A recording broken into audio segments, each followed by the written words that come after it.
ICD-10 JJ-10B Guidelines 04923. 11. Excludes notes. Excludes notes. The ICD-10 has two types of excludes notes.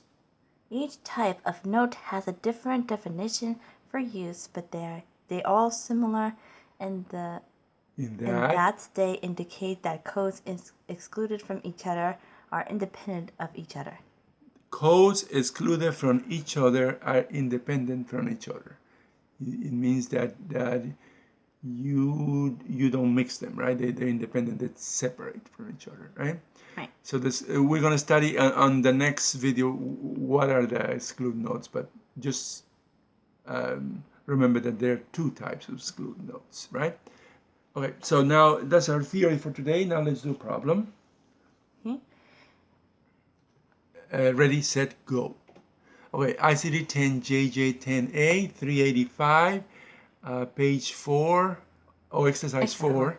And this is a level 2 exercise, and the title is? Mitral insufficiency. Mitral insufficiency, okay?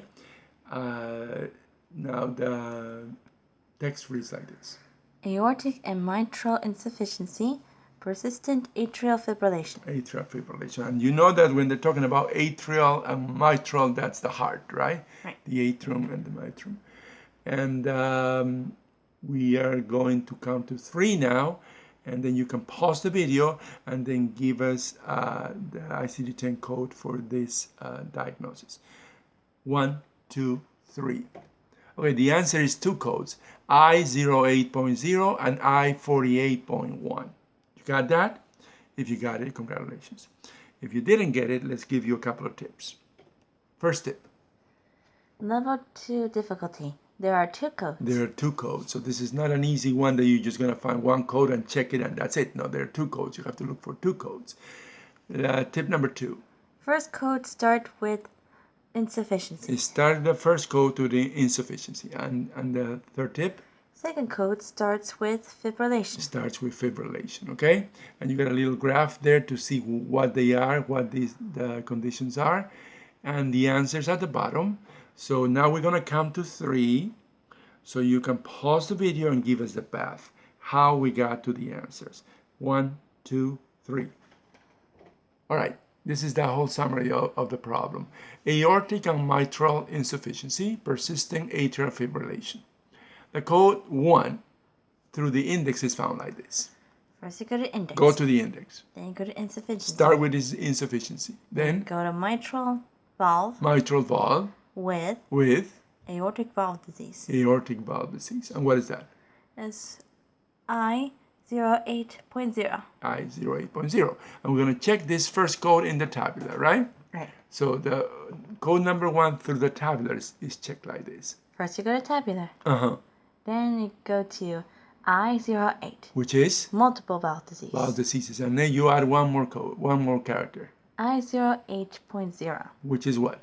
Rheumatic disorders of both mitral and aortic valves, specified as rheumatic or unspecified. This is important because it doesn't tell you that it's rheumatic, but this code also includes the unspecified ones. When they don't tell you that it's rheumatic, you also use this code, right?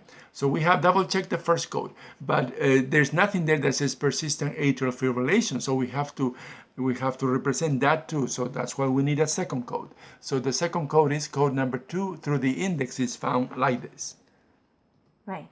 First you go to index. Go to the index. Then you go to fibrillation. Go to fibrillation. Then you go to atrial. Atrial. Then persistent. Go to persistent, and what do you find? I48.1. Now I'm going to check this in the tabular. The code 2 through the tabular is found like this. First you go to tabular. Uh-huh. Then you go to I48. Uh-huh. And what is that? Atrial fibrillation. Atrial fibrillation. It says something else, but atrial fibrillation is the main thing. Yes. And then you add 1, right? Right. And what is that? Persistent. Persistent is with an E, honey. Persistent? Yeah. Oh, right. Persistent, right? Okay. And now there's an equal sign at the end, right? Right. Means that we have double checked this, right? Right. So the answer is I08.0 and I48.1. Okay, so thanks for watching, and don't forget to visit our website, and also you can subscribe to us in YouTube, by clicking here for our new medical coding videos. Right, in just the subscribe button, and you will get up-to-date videos every day that we make. ICD-10, CPTs, all that is needed to pass the medical coding certification exams. So don't forget to visit our website and subscribe to our videos. Thank you. Goodbye. Bye.